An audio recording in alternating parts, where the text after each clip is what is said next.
of opposition has accused the BJP of stifling his voice. He claims he's being blocked from speaking on critical issues, setting off a sharp debate that's testing the limits of parliamentary norms. Yesterday, Gandhi attempted to address the House only to find, he says, his chance cut short. This isn't a new grievance. He's flagged similar incidents before, like during the NEET controversy when he alleged his microphone was muted. The Speaker's office has pushed back, denying any such control, but Gandhi is raising a broader point. He's questioning the functionality of the chamber itself. Congress has turned up the pressure. Yesterday, 70 of its MPs marched to the Speaker's office, arguing Gandhi's exclusion reflects a wider clampdown on dissent. They have highlighted moments like Prime Minister's recent Mahakumbh address, delivered without prior notice or opposition input, as evidence of a trend. Their case, this isn't about scheduling, it's about control. BJP's response is twofold. They insist that the House operates by clear rules, ministers and PM takes precedence, and interruptions aren't tolerated. They have dismissed Gandhi's complaints as baseless, and its leaders suggesting that Gandhi doesn't grasp parliamentary protocol. They have also gone on to frame him as a disruptor, labeling his conduct as unbecoming. Now, this budget session is already fraught. And electoral roles for that matter, and their disputes therein. Also, internal Congress turmoil in Gujarat specifically, where Gandhi is battling alleged defectors. BJP is using that very chaos, portraying his outcry as a distraction from his party's woes. But that sidesteps a critical issue. If the opposition's space is shrinking intentionally or not, it weakens the House's credibility. The numbers tell a story too. The BJP's majority gives it a leverage, but historically, the norms really suggest that these were upheld when the party was in opposition, and they suggest a more open floor. So Gandhi's claims could well be overblown, which could be a tactical play to rally support.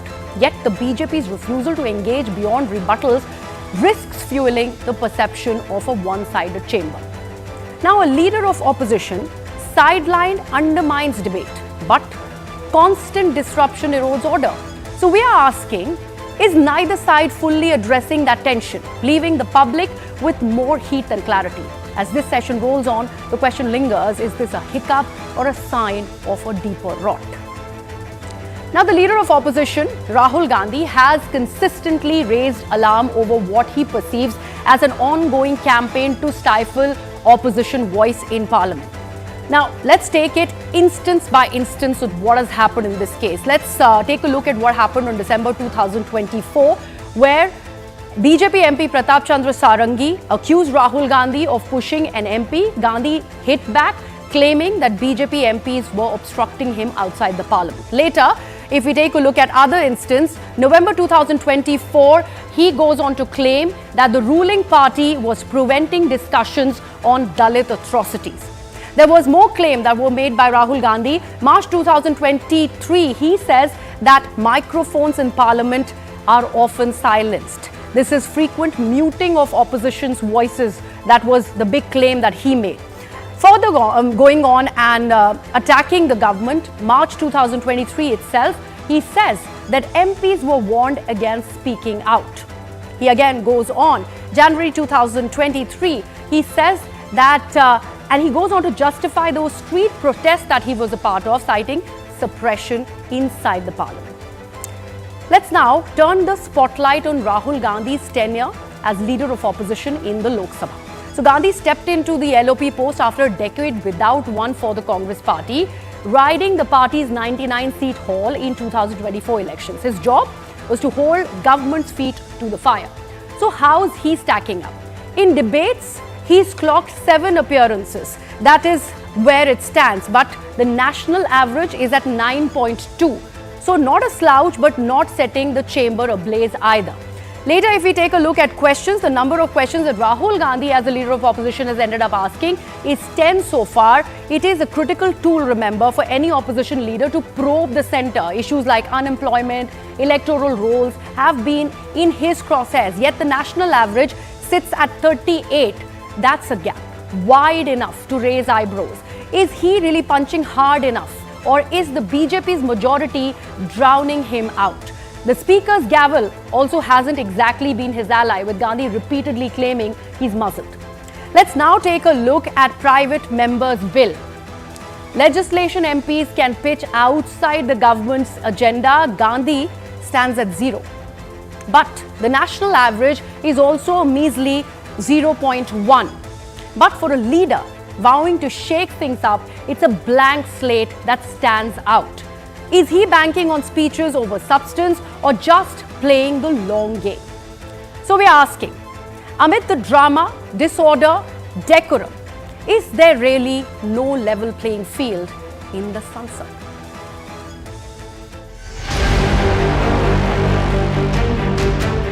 Leader of opposition को एक convention है कि बोलने दिया जाता है। जब भी मैं खड़ा होता हूं, मुझे बोलने नहीं दिया जाता। तेरा नेता परिपक्ष से अपेक्षा है कि लोकसभा प्रक्रिया कान संचालन नियम 349 के वर्णित सभा में पालनीय नियमों के अनुरूप सदन में आचरण व्यवहार करें।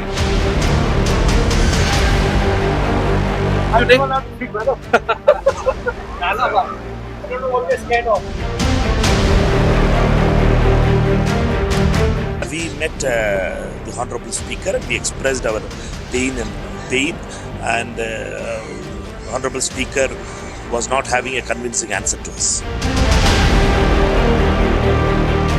राहुल गांधी को अगर संसदीय ज्ञान है और देश को गुमराह कर रहे हैं कि इस सदन में कोई किसी को बोलने से रोक नहीं सकता, राहुल गांधी स्वयं सदन में बैठते ही नहीं। Let's now get a procedural clarity on whether Rahul Gandhi's grievance holds water, or is it the BJP counter that aligns with parliamentary reality. Joining me on the broadcast is the former Lok Sabha General Secretary PDT Achari. Welcome, sir. So my first question to you is as to what is really the established convention for the leader of opposition's role in the Lok Sabha. Is there a formal right to speak, or is it more of an unwritten norm subject to the speaker's discretion, sir? You know, the leader of the opposition occupies a very important position in the legislature.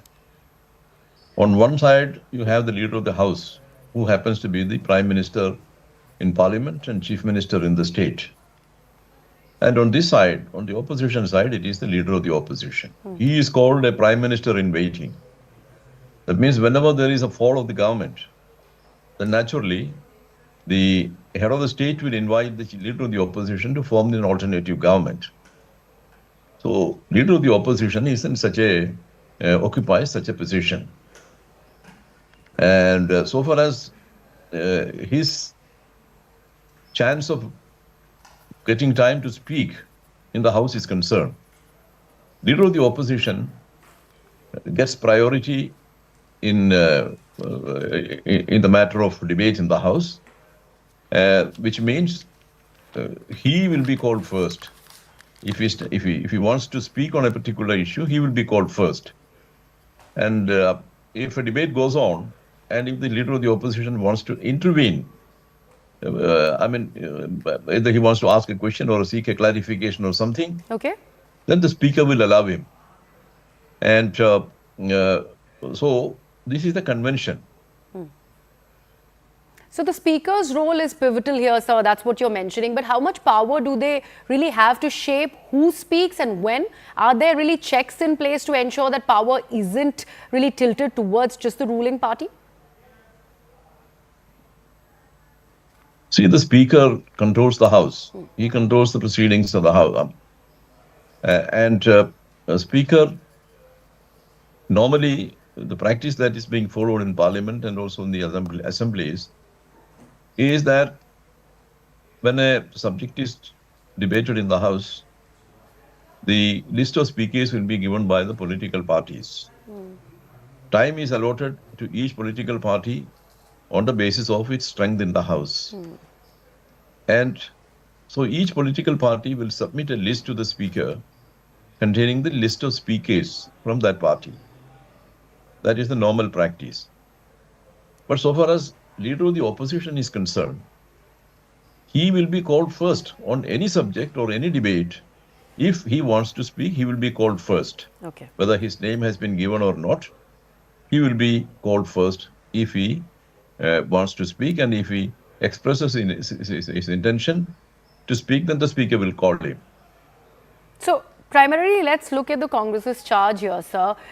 The Congress party is claiming that this is a pattern, pointing to instances like the Prime Minister's Mahakumbh speech with no opposition rebuttal. Does parliamentary tradition really demand that equal airtime, or is it the government naturally prioritized in practice? See, each party is given some time, depending on the total time available for the debate. The time is divided according to the strength of the parties, and each party will be given a certain time, and that party will have to speak within that time. But so far as the leader of the opposition is concerned, if he wants to make a speech, then this restriction of time doesn't normally apply to him. Okay. He can take enough of time. That has been the practice. If suppose the Prime Minister is speaking or replying, the leader of the opposition wants to put a question to the Prime Minister, he is allowed. He stands up, raises his hand, and the speaker will allow him. That is the practice. Whether it is being followed in Indian Lok Sabha or Indian Parliament at this moment, I do not know. Okay. I have not seen the proceedings of Parliament for quite some time. So I don't know what is happening there now. All right. Mr. Achari, thank you so much for joining us and offering your perspective and clarity on these questions that are important as I open this debate. So let me join in welcoming my guests on the broadcast. Tom Varadkar, National Spokesperson of the BJP, is with us. Pooja Tripathi, Spokesperson of the Congress, is with us. And also with us is Kailash Adhikari, so political analyst. Mr. Tom Varadkar, let me begin by asking you, here in this case, the leader of opposition that we're talking about, the position, isn't just another MP of the House. Tradition and precedent grant them a platform to respond to government moves, also raise these public concerns. So it is a practice that's rooted in ensuring a balance of voices in the House.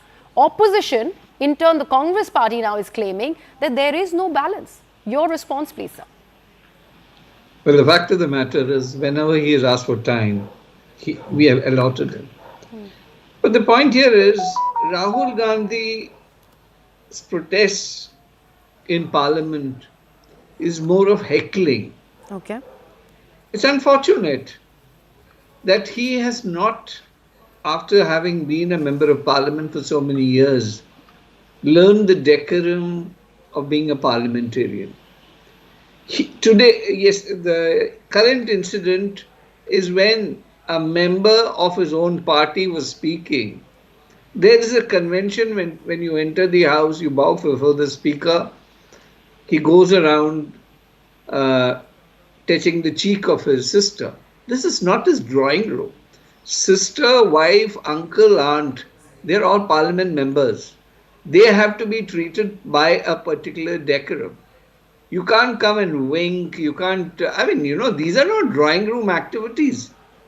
The man should learn these basic, concepts of what a parliamentarian is about.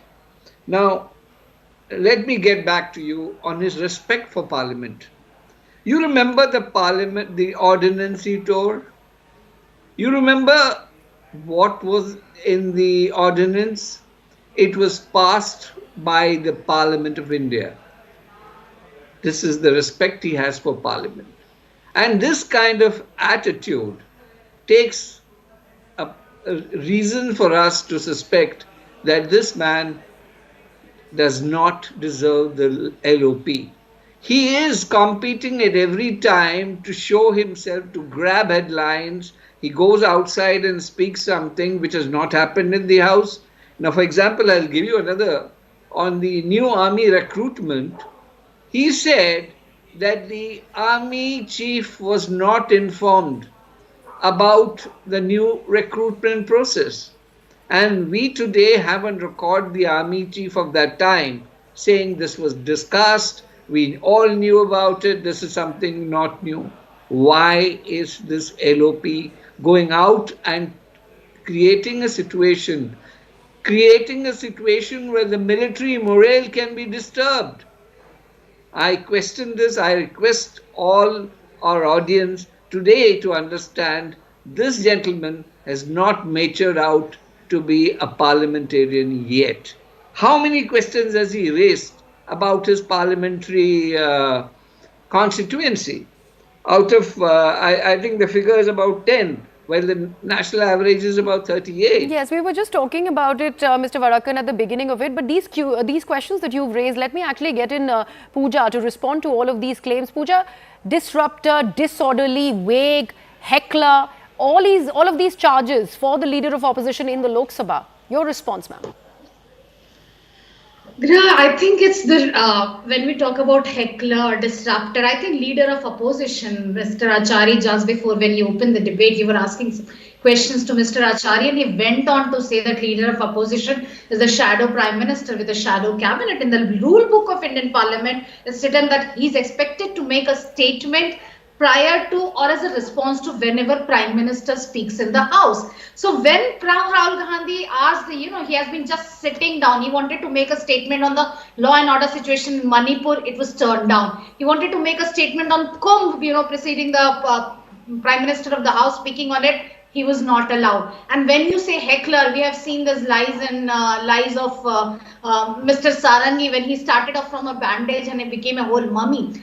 The point here is, a smooth 0 hour was running. There was questions, there was counter questions, there was government replying. Om Birla ji comes out of nowhere and, he repeats the oft-repeated script of the Bharatiya Janata Party saying that this is the dignity and decorum. I really want, as Mr. Sarangi's CCTV video footage never came out. It was made the hue and cry. It never came out who pushed him and his, his injury magically disappears after some time. That's for another thing. But I really want Mr. Om Birla to come out and tell us when did he cross the dignity and decorum. Just asking questions, asking time as a leader of opposition to speak is, traversing the dignity and decorum. I don't think so. And when you talk, make something very trivial or something, a very unadulterated banter between a brother and a sister at the floor of the House. This is the same Om Birla when the, Bharatiya Janata Party women legislators, they just hyena attacked Sonia Gandhi, didn't say a word. And when Biduri went on to say some very communal, derogatory, absolutely aberrant remarks on Danish Ali, which I'll not repeat on national television, is something that should never be repeated by any respected person. He didn't say a word. And this is Mr. Om Birla who is actually giving, preaches about dignity and decorum on what? On sibling love. This goes on to say that there should be moments of moments of love, moments of affection between them that oversees the political rivalry. Okay. And it's not just when you comment on a sibling love, when you comment on something that he's holding his cheeks and things like that, we all know how beautiful the bonds that shared by Gandhi is. And then this, this goes on to say that this raises a big question on how you are conducting the House. You are the master of the House, Mr. Achari just mentioned it. It's your prerogative to not be partisan when you suspend 150 member of parliaments from the House. When you quick just, response from Mr. Tom Varakan before I go to Kailash Adhikari. Partisan approach on part of the speaker is the charge. Why be selective when talking about decorum? Mr. Varakan. When you have your sister in your house, you can spend quality time. Your sister is an honorable member of parliament. There is another member of parliament speaking. What does the speaker do? He has to, give him some award for doing all this activity. The entire country is watching him. And this LOP, quality love, yes, fine. But that's in your house. Your wife may be there. You can't go winking at her or behaving the way you do. There's something called decorum. And the other charge is the microphone. That their microphone is switched off, which is an absolute lie. Because you can inspect it.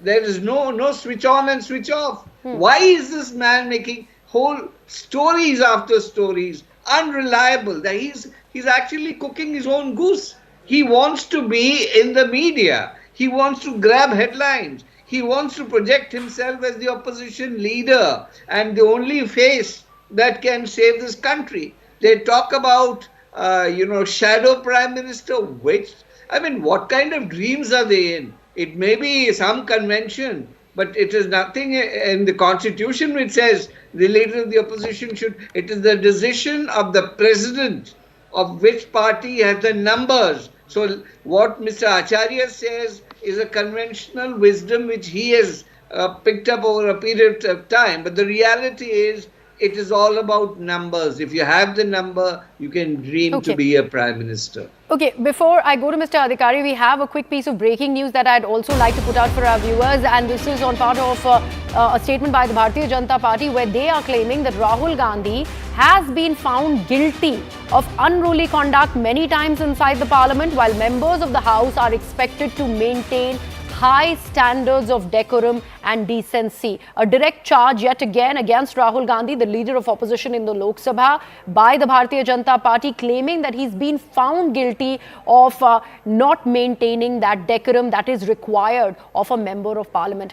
Taking this across to my colleague Arun Dhanta, who joins us on the broadcast. Arun, a direct charge against Rahul Gandhi despite that entire offensive that's been launched by the Congress, 70 Congress MPs storming into the chambers of the Lok Sabha Speaker. Now this word coming in from the Bharatiya Janata Party.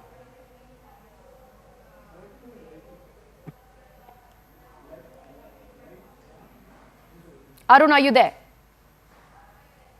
Well, that's right. Under the rule 349 is which what BJP sources are citing, that under which there are certain norms which a parliamentarian needs to follow, and in this case Rahul Gandhi does not seem to be adhering to all those rules, and that's the reason why this happened, that Speaker had to adjourn the House at that point in time. Remember that the opposition, especially the Congress party, has made a huge issue out of it, and their leaders had met the Speaker in this regard also. And after that meeting, they were saying that there was no clear answer from the Speaker's side. But the BJP sources are telling us that there have been multiple instances where Rahul Gandhi was seen breaching those norms and rules of the Parliament, and that is the reason why perhaps this decision was taken by the Speaker, because there are certain norms. There are people who've been like husband, wives, son and daughter, father and son. They all have been in the Parliament. But there are certain decorum which you need to maintain inside the Parliament, and that's something which Rahul Gandhi hasn't done, and that's the reason why that House was adjourned at that point in time, and subsequently the other things followed. Right, Arun, thank you so much for that. Let me take in Kailash Adhikari's view on the same. That's a strong stance, Mr. Adhikari, by the Bharatiya Janata Party. What do you make of it?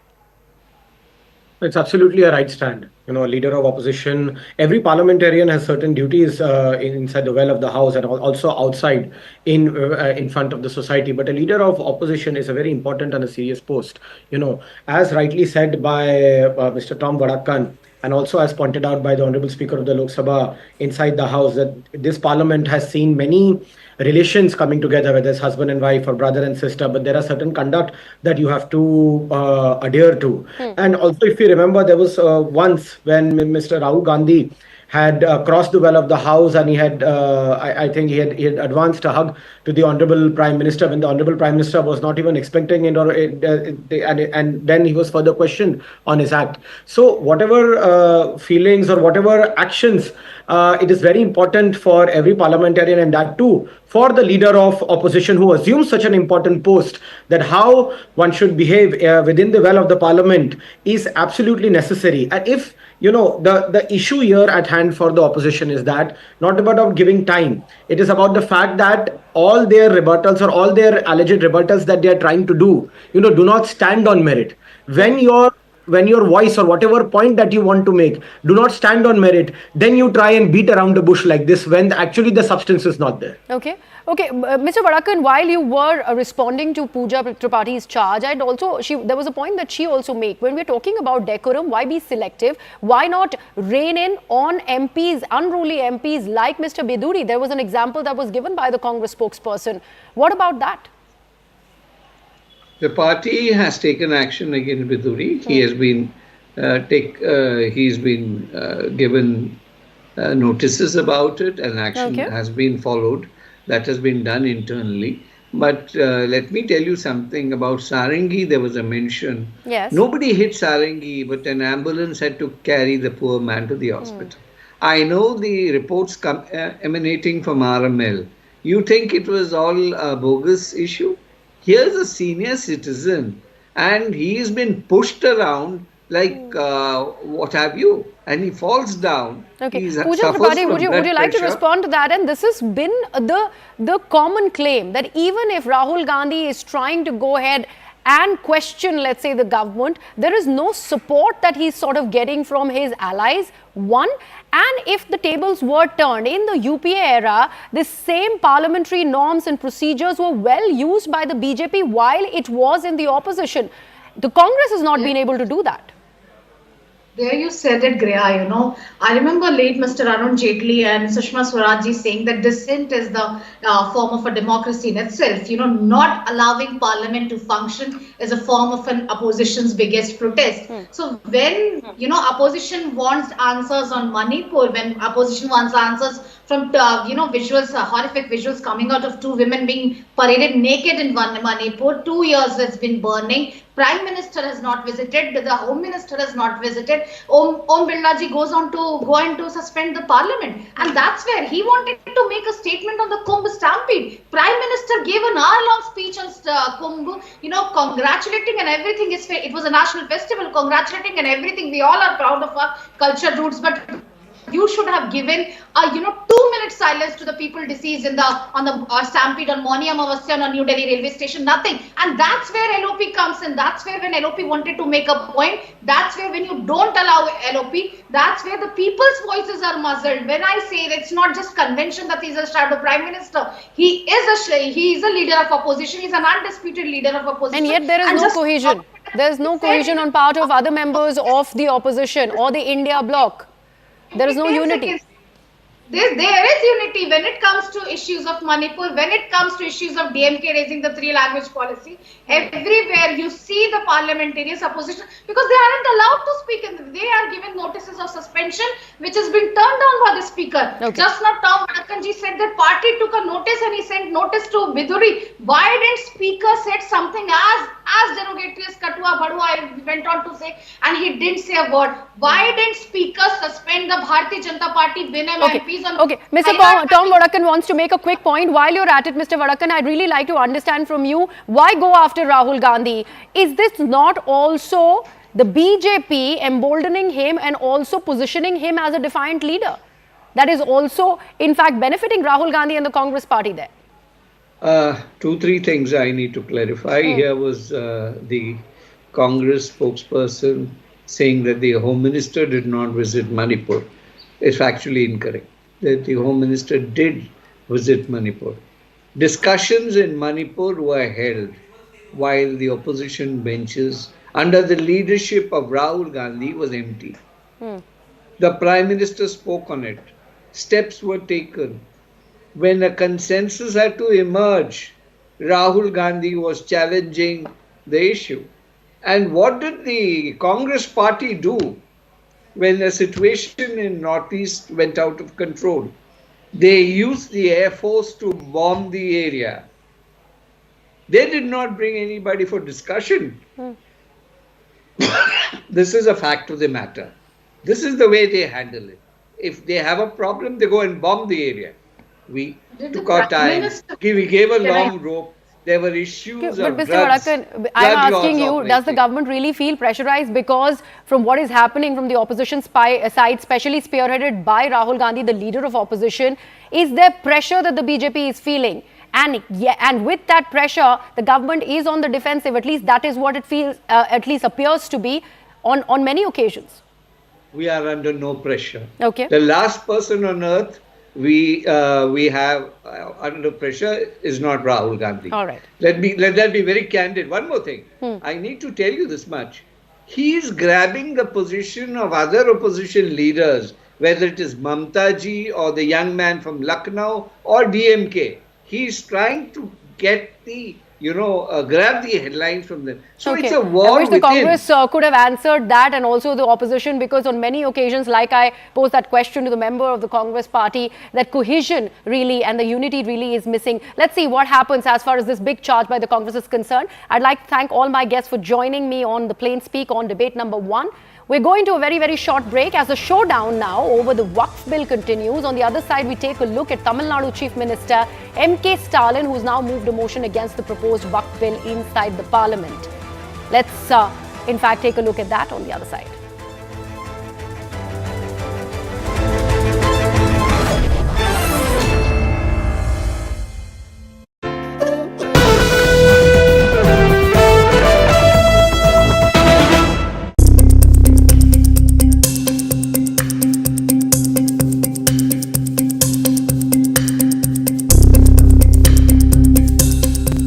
Donald Trump says China could get a discount on tariffs if it agrees to a US takeover of TikTok. He floated the idea in comments Wednesday. Maybe I'll give him a little reduction in tariffs or something to get it done, because every point in tariff is worth more money than TikTok. TikTok parent firm ByteDance has an April 5th deadline to find a non-Chinese buyer for the short video app. Otherwise, it will face a US ban over national security concerns. That had been due to kick in just before Trump took office, but the new president delayed enforcement until April. With some 170 million users in the US, TikTok's fate is a big concern for many Americans. But getting Beijing's approval for any deal has always looked like a sticking point. Trump has repeatedly used tariffs as a bargaining chip, and has imposed a new 20% levy on Chinese exports since returning to power. Now he thinks China might find a discount offer tempting. Sounds like something I do. Vice President J.D. Vance has said he expects the general terms of an agreement to be in place by April 5th. There was no immediate comment on Trump's incentive offer from TikTok. Another round of tariffs from President Trump before the big one due on April the 2nd. Trump has announced now a 25% tariff on all car imports into the US that he said will go into effect on April the 2nd, and that he would begin to start charging the following day. These tariffs would be on top of the tariffs already in place and already announced. The US administration believes that this tax on automobiles will bring in at least $100 billion of new revenue every year, and Trump has said these taxes on automobiles will be permanent. To follow will be tax benefit offers to American buyers of cars built in the US. But this is not going to be a simple and straight tariff. A lot of the cars imported into the US come from Canada and Mexico, and these have components made in the US. And that, he said, will be proportionally factored into the 25% tariff. The tariffs will be reduced in proportion to the value of an imported car's American-built components. This opens up a nightmare world of certification and accounting. On the other hand, to add to this, the tariff will apply to non-American components of cars built in the US. This would then be a decision particularly hard to implement. It is not clear who will police this, who will carry out inspection and certification of every car or even every lot of cars along these lines, and what the cost of all this would add up to. The automakers most severely hit will be from Mexico, where the US imported about 3 million cars last year, worth about $78.5 billion. Then Japan and South Korea with about 1.5 million cars each sent to the US, Canada with 1 million, Germany with 500,000, and as expected, the German cars have been on average the costliest. These 500,000 were worth about $25 billion. Exporters in all of these countries could now see a significant fall in sales, and consumers in the US a significant rise in the price of cars, which could lead to far reduced sales, which would hardly help the US economy. The silver lining on Wednesday was the announcement by Trump that come April the 2nd, he is inclined to be lenient with many countries, and more lenient than he thinks they have been with the US. And many no doubt hope that will include India.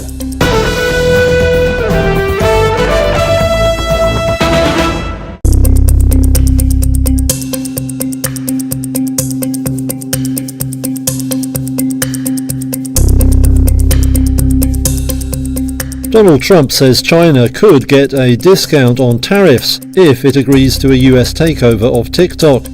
He floated the idea in comments Wednesday.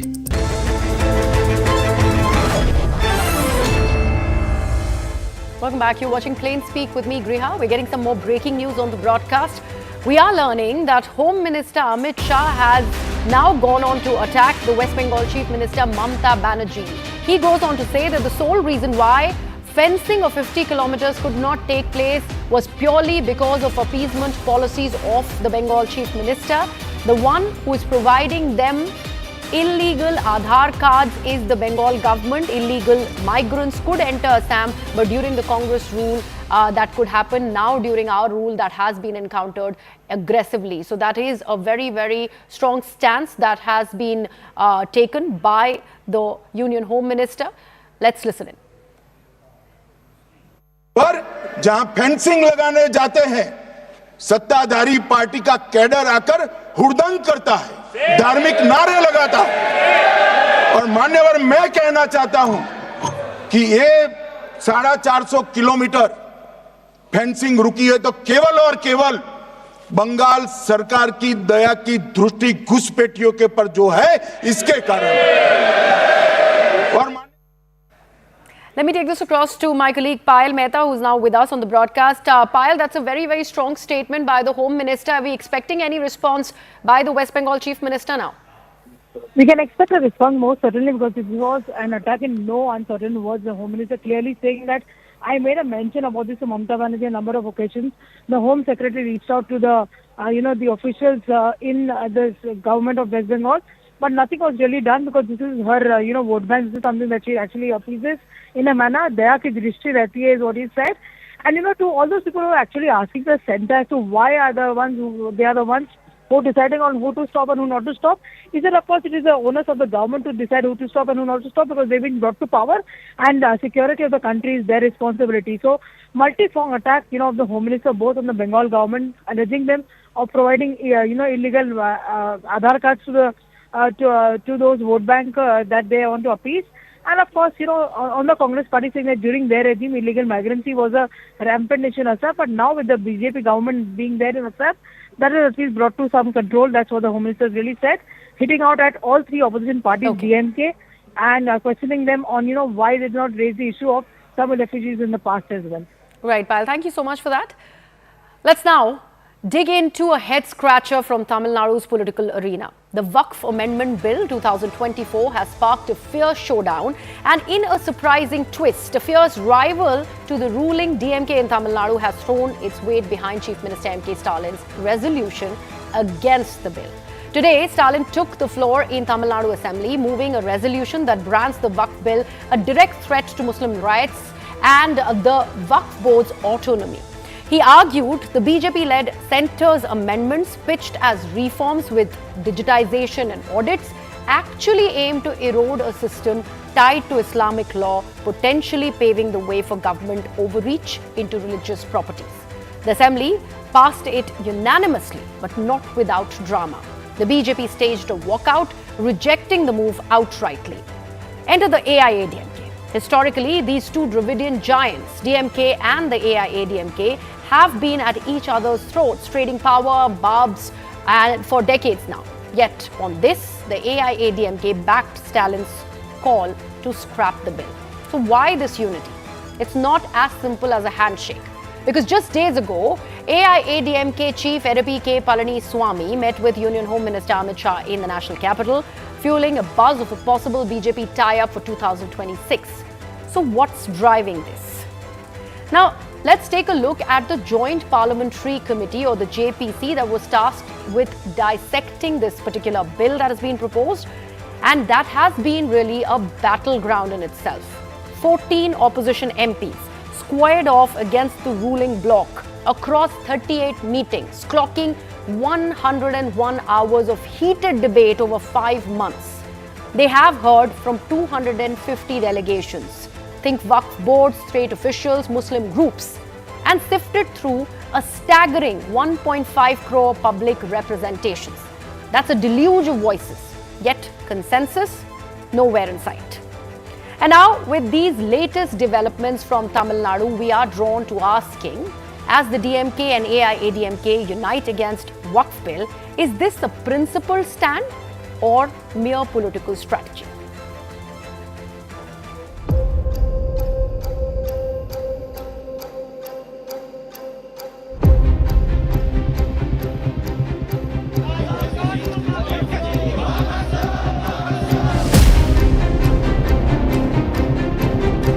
இது வக்ஃப் நிறுவனங்களின் சுயாட்சியை பாதிக்கும். வக்ஃப் நிலங்களை நிலவரை செய்யும் அதிகாரம்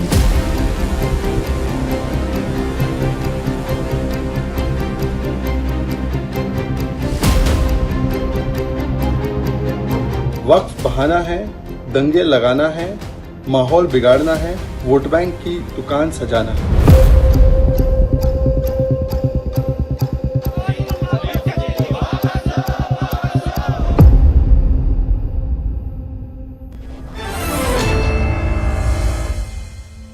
Okay, let's get cracking on this. Kalyan Raman, leader of Tamil Nadu BJP, joins me here in the Noida studios. Also joining me on the broadcast this evening is Salim Dharnitharan of the DMK, and Muralidharan Sivalingam, who's a political analyst and also supportive of AIADMK, is with us. In fact, Mr. Raman, let me begin with you. The stance of the AIADMK in the Tamil Nadu Assembly, are you surprised by it? There is nothing to be surprised about it, because there are two elements. Let us look at it. There is a coalition of DMK, which is a combination of caste parties, anti-national parties like DMK, the so-called nationalist party like Congress, the so-called world party like Communist, all of them having come together for a different agenda. So, if there is no common minimum program between them, yet they will function together. What if the ADMK is supporting a bill, supporting a resolution against a bill which is not yet proposed? It is like telling somebody that you should not name a kid so and so even before it is born. So, it is a stupidity of top order that is being exhibited. Never it happened in the history of Indian parliamentary lifespan, or for that matter an assembly passing a resolution against a proposed bill. Never it happened. It is an insensible, lunatic attitude with which Stalin has brought in something for which I don't know, some people may support it in the name of some compulsion, but generally alliances work in the form of a common minimum program. So, it is not a matter on which we can talk about alliance, what will happen between two alliances, two parties, why are they going to come together, DMK and ADMK come together to form an alliance and contest the election? That is not going to happen. So, it is a laughable thing. But they have definitely talked that they are coming together with you. See, we are talking about a comedy being exhibited in a lunatic manner in the assembly. The sanctity of the state assembly is being demolished with this kind of top order lunaticism by a person who has no brain process of his own. That is why he is banking on some vested elements who are handling the entire governing system in Tamil Nadu. It is all external forces which are putting ideas in the minds of this man.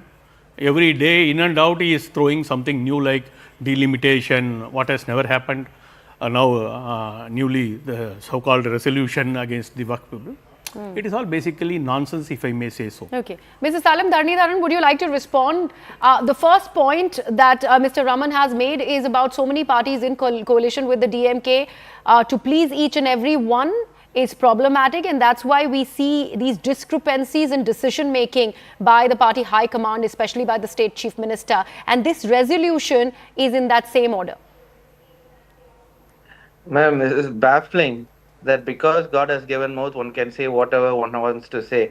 Ironic is the fact that the last one question to the BJP spokesperson who spoke, right? PMK voted in support of this bill. They are in alliance with PMK. Why can't they go and say we are not anymore in alliance with PMK? I will agree that then BJP is not a party that relies on alliance. How many parties is BJP cobbled together to contest the 2024 election? About 30 odd parties, right? And the government is alliance government. And I also like to say that BJP's vote share is less than 35%. Less than 35% of the vote share, which is 65% of the people in this country have not voted for this BJP government of the union. It is because of the first past the poll system and the majoritarian system that we have, they are able to rule the country. Otherwise, no. Otherwise, they're poor. So, and again, here all the parties in Tamil Nadu except for BJP, which has minuscule vote percentage, have supported the amendment. Why? Because us political parties or as a DMK, the party in power, we are supposed to listen to voice of the people, right? We are mere representatives of the people. So the people of Tamil Nadu have not agreed with the amendment which is brought about by the union government. Why? Simply because Tamil Nadu is a secular place where people in Tamil Nadu... Can you tell me 4 points of Waqf Bill? Can you say 4 I don't points? have to answer. Let him answer. I am talking to her, not to you. No. We are debating, sir. Please tell me 4 points on which you have objection. Let him make his point. Yes. Any matter. Please give. You don't know. I'm saying you don't know. Please tell me 4 points for which you have objection. Don't blindly oppose something. Don't blindly oppose something. Just have points to oppose. Let him first put out his points and then you can counter it. Please maintain decorum. Yes, Salim, please go ahead. It's ironical that someone comes to me and says, who on every matter I have written editorials in leading English newspapers. I come very well prepared with data. No, absolutely. Please go ahead and make your point, Salim. It is absolutely unacceptable to say. Firstly and foremost, people of Tamil Nadu do not accept the amendments, and we are mere representatives. Why we don't accept? Because intention of the BJP is very clear. How they have treated the minorities. There is a huge trust deficit across India, right? With the BJP government, we know what they want to do. We have seen what's happening in Uttar Pradesh. They also are going and contesting the 1950s religious site act, in which it says that they want to go and say behind every temple every religious structure there was another religious structure, right? Which again is to create violence. After every violence, the proof says that BJP is winning election. That's why they want to create communal violence. Now, only one point I will say. Why are you giving the power to district collectors? District collectors in this in states like Uttar Pradesh listen to the government in power. That is the Chief Minister, which means the decision making will not be non-partisan. It will be partisan. We have seen in partisan manners in which district officials have acted in Uttar Pradesh, including the bulldozer Raj, which has been happening in Uttar Pradesh. Right? The courts have even gone ahead, and courts have said. This can't be done. The district administration cannot take law in their own hand. Anything the court will decide. So when you do district collector to decide arbitrate, then you know what will be the interest of the minorities, right? So it's not vote bank politics. The day this bill was introduced, DMK protested against it. Now when we brought about resolution in the assembly, even alliance partner members of the alliance party member of BJP, that is the Patali Makkal Kachi, have categorically said that they oppose the amendments. So I am asking the BJP, why not cut off your ties right now? You have one member of parliament also, I think, in Rajya Sabha, right? So what I want to now understand from Muralidharan Sivalingam is that while the DMK claims there is no political compulsion, they are not playing to the vote banks.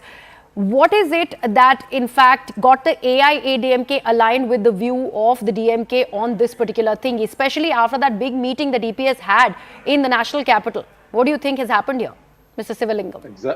Exactly, Griha. You just witnessed it through our friend from RSS here, the way he spoke, the arrogance, the desperation that they're not able to increase vote share from 3.5%. Yesterday, Mr. Amit Shah saying the alliance is almost rich, and Edapadi coming into Chennai and saying that there's nothing like that. We wait for there 1 year to go. Let's wait till the end moment. This is the desperation and the way they've spoken.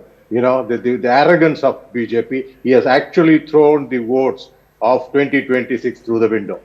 This is the problem. This is the problem why ADMK is hesitant to join with BJP, because they don't seem to learn. They want to appease minority whenever they feel like. Otherwise, it's like the blanket. They don't want, they don't want Christians and Muslims in this country. They want to have a Hindu country, etc. That does not go right with our people. And this is an intellectual crowd. Tamil Nadu is not UP or Bihar.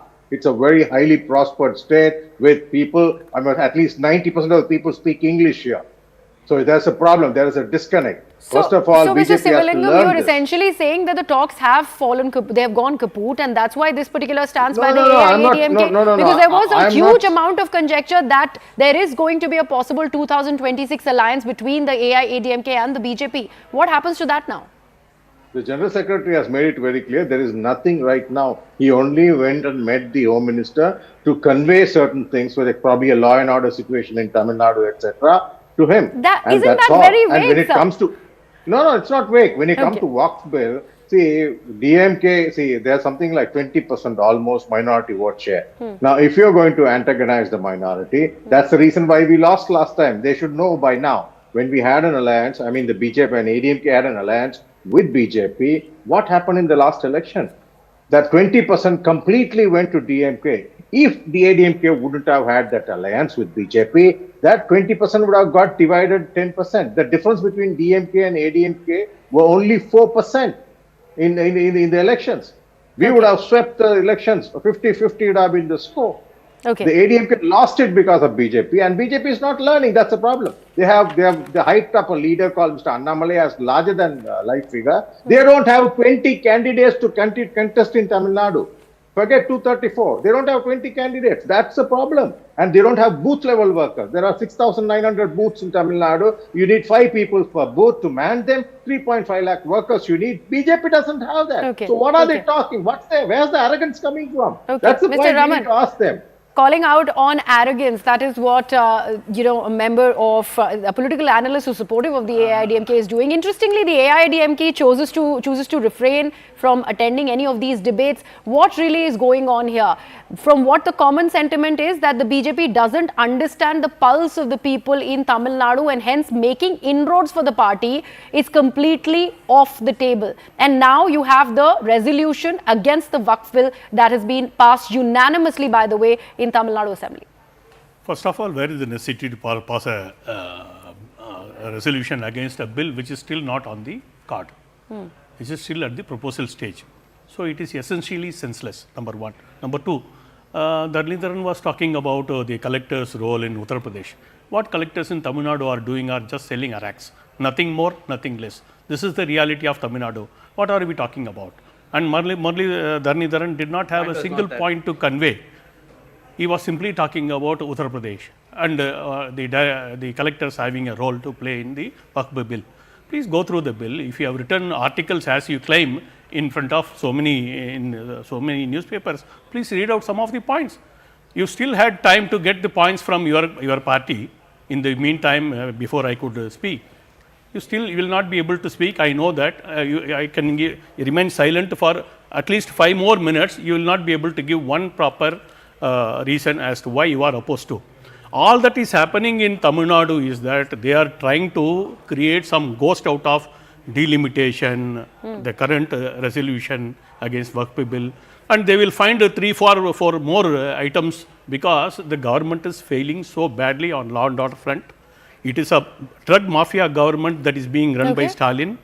It is a TASMAC scam that is evolving in a big way. The arrests are on the card from among the DMK people. All that these people know, they want to somewhere restrain the government of India from... You have the last word. A direct charge by the BJP. Is that an attempt at fighting anti-incumbency while these issues are being raised, especially under the aegis of MK Stalin, whether it is delimitation? Of course, the 2-language formula has always been there, and now this resolution against the Waqf Amendment Bill. See, I think I can't answer all the 3 questions together because in respective debates I have said why these are very serious issues, delimitation and 3-language policy that threatens the unity of this country. Just presenting the points together. But about the Waqf, but DMK as a party doesn't get into vote bank politics. DMK as a party does what is good for the country. Since the inception of the party from 1914 until today, state rights has been the given paramount importance. Right? Any time when state rights been infringed, we have fought. But now, Kalyan Raman can come and say law and order is bad, this is bad, that is bad. You have to give data. As per the NCRB data, did you oppose triple talaq? Did you oppose triple talaq? No, let him make his point. Let him make his point. Last minute. Law and order situation is better than all the BJP rule state. The worst performing state. The simple question is why the need for such a resolution now? Out of the top 5, the top 5 worst performing state, the top 4 are BJP rule states. I'm asking Gujarat, Madhya Pradesh. Please come with some points against Waqf Bill. 90% of the last 25 years. Any metric, please come with some points. They do better. Salim, I really do not have. Points. You don't have I really points. don't have time anymore left on the broadcast. Let's leave it at that. Let's leave it at that. Unfortunately, DMK has not yet really been able to answer on why the need for this resolution. But the truth is that the resolution unanimously has been passed in the Tamil Nadu Assembly. That's how it stands. Let's see what happens from here on. The JPC is still in place. With that, I'd like to thank all my guests for joining me on the broadcast. But before I leave you, there's a very important announcement as the stage is set as News 18 Rising Bharat Summit 2025 brings to you thought-provoking conversations and groundbreaking ideas, and that really are shaping the tomorrow at Bharat Mandapam in the national capital. So be there, scan the code and get your passes now. The event is on April 8th and 9th, so save the date.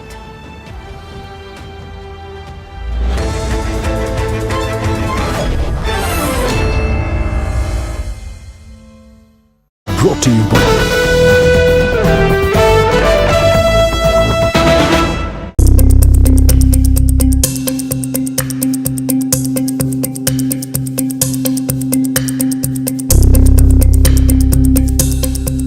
Donald Trump says China could get a discount on tariffs if it agrees to a US takeover of TikTok.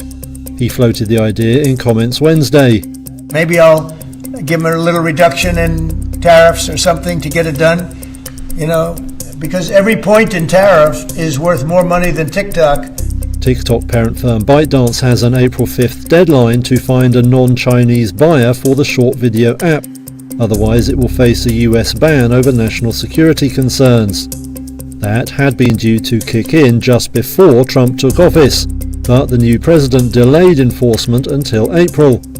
With some 170 million users in the US, TikTok's fate is a big concern for many Americans. But getting Beijing's approval for any deal has always looked like a sticking point. Trump has repeatedly used tariffs as a bargaining chip, and has imposed a new 20% levy on Chinese exports since returning to power. Now he thinks China might find a discount offer tempting. Sounds like something I do. Vice President J.D. Vance has said he expects the general terms of an agreement to be in place by April 5th. There was no immediate comment on Trump's incentive offer from TikTok. Another round of tariffs from President Trump before the big one due on April the 2nd. Trump has announced now a 25% tariff on all car imports into the US that he said will go into effect on April the 2nd, and that he would begin to start charging the following day. These tariffs would be on top of the tariffs already in place and already announced.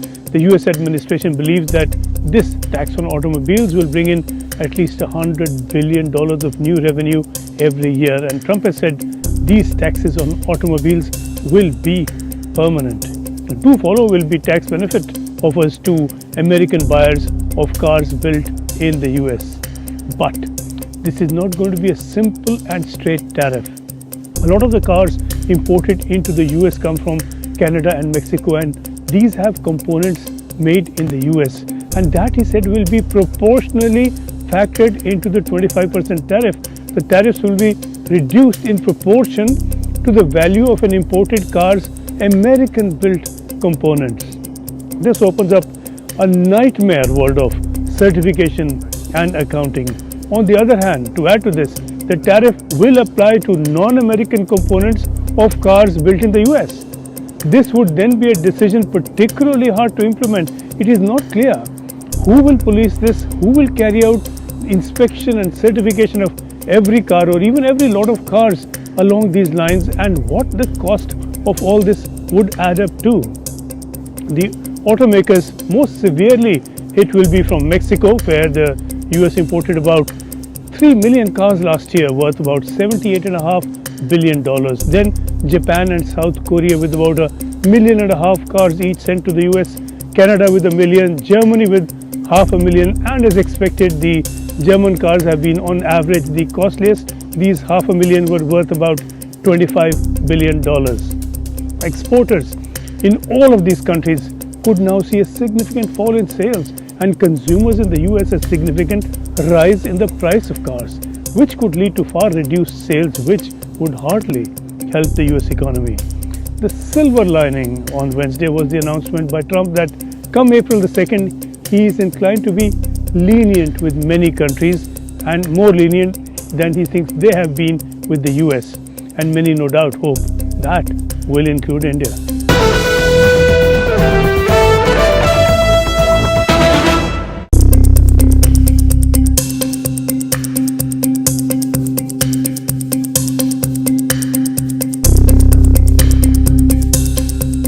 Donald Trump says China could get a discount on tariffs if it agrees to a US takeover of TikTok. He floated the idea in comments Wednesday. Maybe I'll give them a little reduction in tariffs or something to get it done.